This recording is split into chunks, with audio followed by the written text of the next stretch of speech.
संभल में जो हुआ वो सबके सामने है। पुलिस के संरक्षण में निर्दोष लोगों की हत्या की गई, बुलडोजर द्वारा घरों को गिराने की घटनाएं आम हो गई हैं, खास तौर पर उत्तर प्रदेश में, जहां ऐसा लगता है जैसे कानून के नाम पर जंगल राज चल रहा। माननीय श्री इकरा चौधरी जी।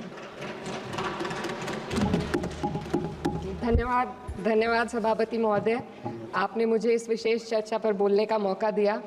भारत के संविधान के 75वें वर्ष की चर्चा के मौके पर मैं सबसे पहले संविधान बनाने वालों की दूरदृष्टि को सलाम करती हूँ। एक युवा सांसद के तौर पर मैं अपनी उम्मीदों को संविधान के साथ जोड़कर खास तौर पर ये बताना चाहती हूँ कि आज हमारे देश में पिछड़े, दलित, अल्पसंख्यक समुदाय को किस तरह अपने संवैधानिक अधिकारों और आज़ादियों की हिफाजत के लिए हर रोज़ मुश्किलों का सामना करना पड़ रहा है। Doctor B.R. अम्बेडकर के कथन से अपनी बात रखना चाहती हूँ। उन्होंने कहा था, मुझे अपने भारतवर्ष पर फक्र है कि जिसके पास ऐसा संविधान है जो लोकतंत्र, समाजवाद और सेक्युलरिज्म को संजोता है।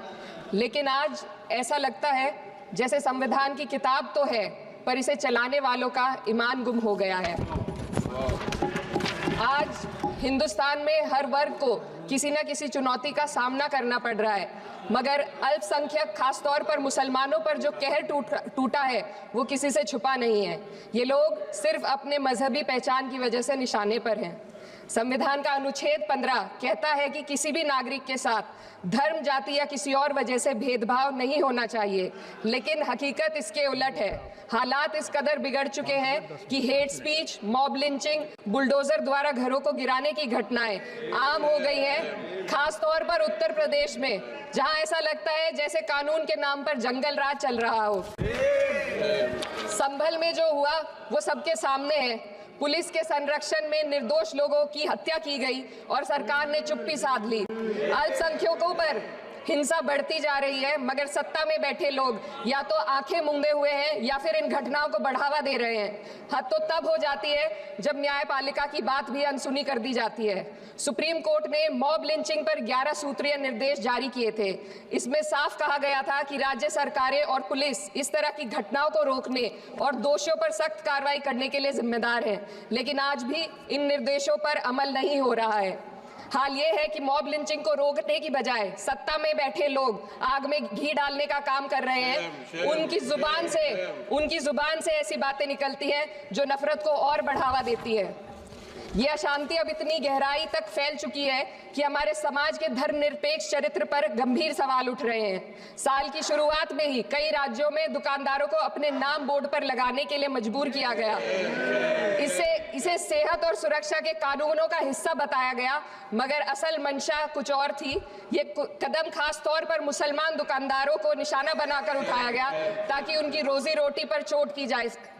पिछले हफ्ते मुरादाबाद में एक मुस्लिम डॉक्टर को हिंदू बहुल्य मोहल्ले में घर खरीदने पर विरोध झेलना पड़ा। वजह बताई गई कि इससे मोहल्ले की सामाजिक शांति बिगड़ जाएगी। अब आप ही बताइए, क्या ये वजह सही है, जायज है? असल में ये छोटी बड़ी घटना इस बात का सबूत है कि सांप्रदायिकता को बढ़ावा देने वाले बयान और नीतियां हमारे समाज को अंदर से खोखला कर रही है। उत्तर प्रदेश में यति नरसिंहन ने बेहद घटिया बयान दिया, लेकिन सरकार इन बयानों पर कोई कार्रवाई नहीं कर रही। हेट स्पीच न केवल जनमानस के विचारों को प्रदूषित करती है, बल्कि इससे अब संवैधानिक पदों पर बैठे लोगों को भी प्रभावित कर दिया है। अभी हाल ही में माननीय उच्च न्यायालय इलाहाबाद के माननीय न्यायाधीश ने ऐसे बयान दिए जिसका संज्ञान खुद सुप्रीम कोर्ट को लेना पड़ा।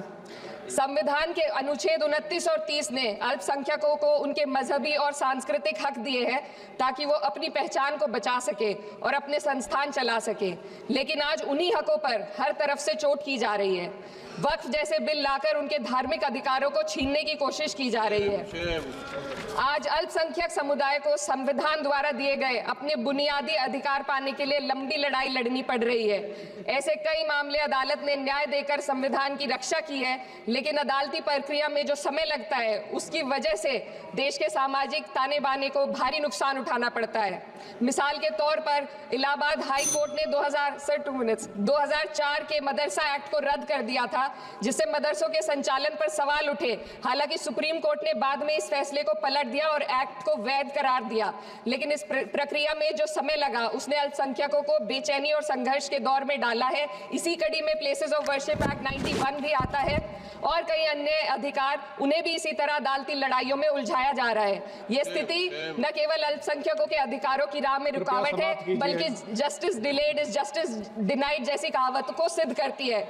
मैं इस सदन से दुनिया भर के अल्पसंख्यकों की आवाज उठाना चाहती हूँ, खास तौर पर हमारे पड़ोसी देश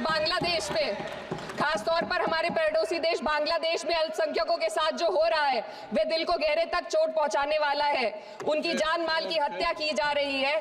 बांग्लादेश हो या हिंदुस्तान हो या कोई और देश, अल्पसंख्यकों की सुरक्षा, इज्जत और अधिकारों की हिफाजत हर सरकार की सबसे पहली जिम्मेदारी होनी चाहिए। मैं इस सदन से अपने देश के अल्पसंख्यकों के साथ बांग्लादेश के पीड़ित अल्पसंख्यकों की आवाज को एक साथ उठाना चाहती हूँ। ये वक्त की पुकार है कि हम सब मिलकर ये सुनिश्चित करें कि किसी भी इंसान को उसकी पहचान या मजहब के कारण डरकर जीने पर मजबूर ना होना पड़े।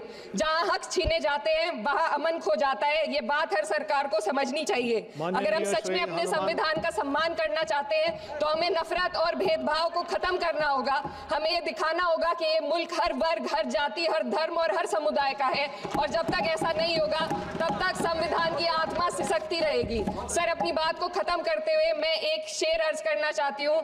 ये दाग दाग उजाला, ये शब गजीदा शहर, वो इंतजार था जिसका, ये वो शहर तो नहीं।